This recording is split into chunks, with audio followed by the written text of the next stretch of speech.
নোয়াখালীর চাটখিল সোনাইমুড়িতে আজ রোববার সকাল থেকেই যানজট নিরসনে ডাক্তার মোস্তফা হাজেরা ফাউন্ডেশনের স্বেচ্ছাসেবী কর্মীরা ব্যাপক উদ্যোগ নিয়ে কাজ করছেন বলে দেখা গেছে।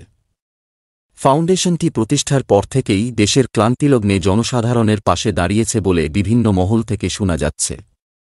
ফাউন্ডেশনের সদস্যরা জানিয়েছেন, গত ৬ আগস্ট থেকেই চাটখিল বাজার, সোনাইমুড়ি বাইপাস, জয়াট বাজার, আমিশাপাড়া বাজার ও দেউটি বাজারে ট্রাফিক কন্ট্রোল সহ বিভিন্ন বাজারে বৈষম্য বিরোধী ছাত্র আন্দোলনের বিভিন্ন কার্যক্রমে সহযোগিতা করে আসছেন।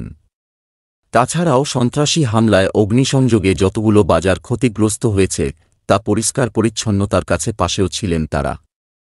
এছাড়াও হিন্দু ধর্মাবলম্বীদের মন্দির পাহারা এবং তাদের খোঁজ খবর নেওয়াসহ পাশে থাকার প্রতিশ্রুতি দিয়ে যাচ্ছে এই ফাউন্ডেশনটি।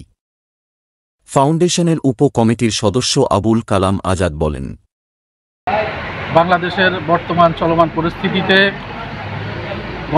গণপ্রজাতন্ত্রী বাংলাদেশ সরকারের নবনিযুক্ত সরকারকে সহায়তা করার লক্ষ্যে ডক্টর মোস্তফা হাজেরা ফাউন্ডেশন সোনাইমুড়ির দেউটিতে অবস্থিত ডক্টর মোস্তফা হাজেরা ফাউন্ডেশনের উদ্যোগে বিগত ৬ তারিখ থেকে আজকে পর্যন্ত অর্থাৎ ১০ তারিখ পর্যন্ত সোনাইমুড়ি এবং চাটখিল উপজেলায় ডক্টর মোস্তফা হাজেরা ফাউন্ডেশনের স্বেচ্ছাসেবীগণ উপজেলার বিভিন্ন সড়কে traffic signal traffic system maintain করার কাজে এবং পরিষ্কার পরিচ্ছন্ন সহ রাষ্ট্রের বিভিন্ন দপ্তরের লোকজনকে সহযোগিতা করার লক্ষ্যে এবং সাধারণ মানুষের জানমালের হেফাজতের লক্ষ্যে কার্যক্রম পরিচালিত করে যাচ্ছে।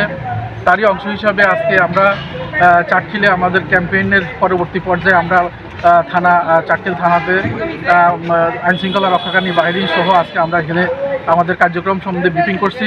আপনারা হয়তো অনেকে অবগত আছেন, ডক্টর মোস্তফা হাজেরা ফাউন্ডেশনের উদ্যোগে আমরা বিভিন্ন সেবা এবং স্বেচ্ছাসেবকমূলক কার্যক্রম পরিচালিত হয়ে থাকে।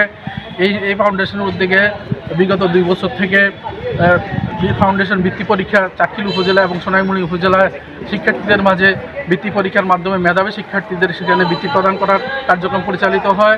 ডাক্তার মোস্তফা হাজেরা ফাউন্ডেশনের মাধ্যমে আরও বিভিন্ন সেবামূলক যে কার্যক্রম শীতকালীন শীতবস্ত্র বিতরণ কার্যক্রম পরিচালিত করা হয়, গরিব এবং দুস্থদের চিকিৎসা সহায়তা প্রদান করা হয়, গরিব মেয়েদের বিয়ের ব্যবস্থা করা হয় এবং আত্মকর্মসংস্থান সৃষ্টির লক্ষ্যে এই ফাউন্ডেশনের উদ্যোগে গরিব এবং অসহায় লোকদেরকে অটোরিকশা প্রদান এবং মেয়েদের জন্য সেলাই মেশিনের ব্যবস্থা করা, এছাড়া কম্পিউটার প্রশিক্ষণের ব্যবস্থা করা সহ বিভিন্ন জনহিতকর কার্যক্রমের সাথে পূর্ব থেকে এই ফাউন্ডেশন জড়িত আছে। বর্তমানে জাতির এই ক্রান্তি লগ্নে তারা জনগণের কাতারে এসে জনগণের সেবা করার নিরিখে তারা আজকে চাটখিল এবং সোনাইমুড়িতে রাস্তাঘাট সহ বিভিন্ন শৃঙ্খলা নিয়ে আসার জন্য অক্লান্ত পরিশ্রম করে যাচ্ছে। আমি ডক্টর মোস্তফা হাজেরা ফাউন্ডেশনের পক্ষ থেকে আমি দেশবাসীকে ধন্যবাদ জানাই।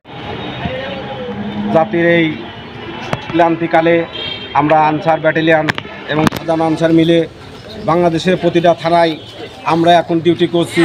নীরব পরিশ্রমের মাধ্যমে আপনাদের সেবায় নিয়োজিত আছি। পুলিশ যখন নাই, পুলিশের এখানে প্রায় ২০০-র উপরে অস্ত্র হারিয়ে গিয়েছে। আমরা অনেক অস্ত্র উদ্ধার করছি। অস্ত্র উদ্ধার করে টিউনো স্যারের মাধ্যমে ১৮ আনসার ব্যাটালিয়ন সিও স্যারের মাধ্যমে আমরা টিউনো স্যারের কাছে জমা দিচ্ছি।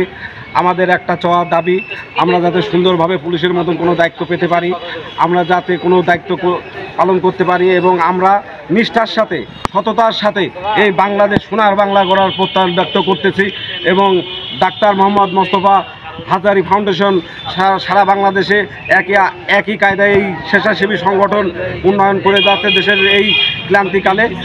আপনারা দেখছেন এই আনসার ব্যাটালিয়ন সারা বাংলাদেশে কি সব কিছুর ট্রাফিক থেকে শুরু করে প্রতিটা থানায় সব কিছু আইন শৃঙ্খলাটা এখন সম্পূর্ণ এই আনসার ব্যাটালিয়নটা নিয়ন্ত্রণ করছে।